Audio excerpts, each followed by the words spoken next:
আসসালামু আলাইকুম প্রিয় দর্শক, ওয়েলকাম টু এসকেজি স্টাডি। আপনারা সকলে জানেন আজকে 26 জুন 2025 এইচএসসি পরীক্ষা স্টার্ট হলো। তো আমি চেয়েছিলাম যে এই এইচএসসি পরীক্ষার্থী যারা আছে তাদেরকে একটা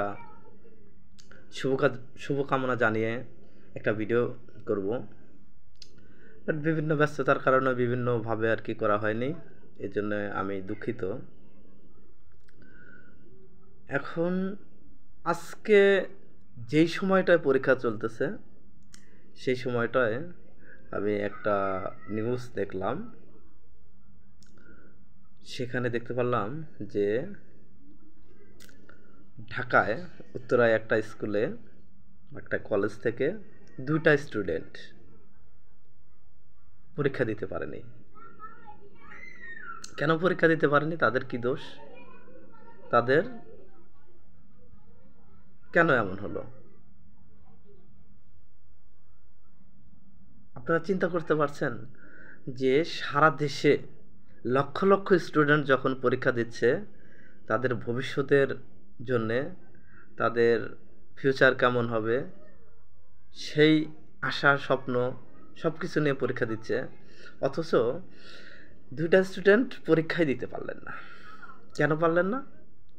তাদের আমি নিউজটা যেভাবে দেখতে পারলাম সেখানে বলা হয়েছে তারা নিজেরা আর কি সাংবাদিকের সাথে কথা বলছেন, সাংবাদিক বিভিন্ন প্রশ্ন করছেন। তো এই 2টা স্টুডেন্ট বলতেছেন যে ওনাদের ফর্ম ফিল আপ হয়নি। কী হয়েছে, একটা ছেলে, তার মধ্যে মোস্ট ইন্টারেস্টিং ব্যাপার হচ্ছে একটা ছেলে সে যেই ইয়াতে ছিল, সেকশনে ছিল, সেই সেকশনের ক্লাস ক্যাপ্টেন, অথচ তার রোল 1091, সেখান থেকে 2091 গেছে। স্যারদের সাথে বিভিন্নভাবে কথা বলেছেন যে স্যার কীভাবে এটা হলো। তো ছাড়া বলছে সমস্যা নেই, এটা হবে, ব্যাপার না, তুমি এটা হয়ে যাবে, তুমি পরীক্ষা দিতে পারবা, ঠিক আছে।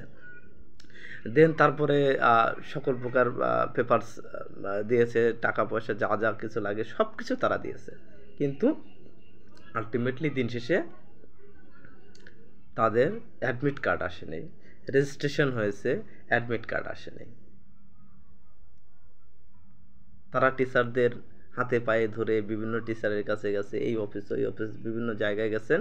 তারা প্রত্যেকে বলেছেন, আশ্বাস দিয়েছেন যে হবে হবে, টেনশন করো না, পরীক্ষা দিতে পারবা, তোমার অ্যাডমিট আসবে, আমরা ব্যবস্থা করতেছি, আমরা ট্রাই করতেছি। আলটিমেটলি তারা কোনো ট্রাই করে নাই। অ্যাট লাস্ট একদম পরীক্ষার শেষ মুহূর্তে, আগের মুহূর্তে এসে তারা কি করছে, বোর্ডে নিয়ে গেছে, এই দুইজন স্টুডেন্টকে নিয়ে বোর্ডে চলে গেছে। তো বোর্ড থেকে, বোর্ডের তো ভাই এত এত দরকার নাই, ঠিক আছে, যে তোমরা ভুল করবা, তোমরা ইয়া করবা, ঠিক সেইটা নিয়ে তারা বসে থাকবে। একটা শিক্ষক কিভাবে একটা ছাত্রের জীবন এইভাবে নষ্ট করতে পারে? কেন ভাই, কি করেছিল তারা? তাদের এই 1 বছর ফিরাই দিতে পারবে কেউ? এত কষ্ট করে পড়াশোনা করলো, পারবেন? আপনার বাচ্চার যদি এরকম হয়, আপনি পারবেন এগুলা?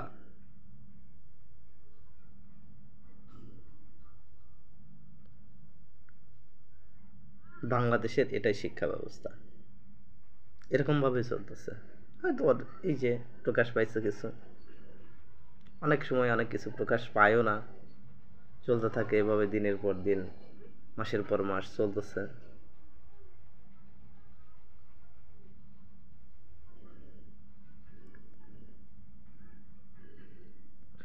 এই 2টা ছেলে 1 বছর লস। এখন তারা কি করবে আপনারা বলেন? এই মুহূর্তে তাদের অলরেডি আজকে একটা পরীক্ষা চলে গেছে, এই মুহূর্তে তাদের করণীয় কি? আর কোনো উপায় আছে? পারবে স্কুল কর্তৃপক্ষ, টিচার পারবে তাদের পরীক্ষা দেওয়াইতে? 1 বছর ফিরাই দিতে পারবে? এই ছেলেটা জানে না ভবিষ্যতে কী হবে। এমন হতে পারে বাংলাদেশের সবচেয়ে বড় একজন মেধাবী স্টুডেন্ট, সবচেয়ে বড় একটা পজিশনে চলে যাবে, সবচেয়ে ভালো একটা চাকরি করবে। আপনি কিভাবে তাদের ক্যারিয়ারটা নষ্ট করতে পারলেন?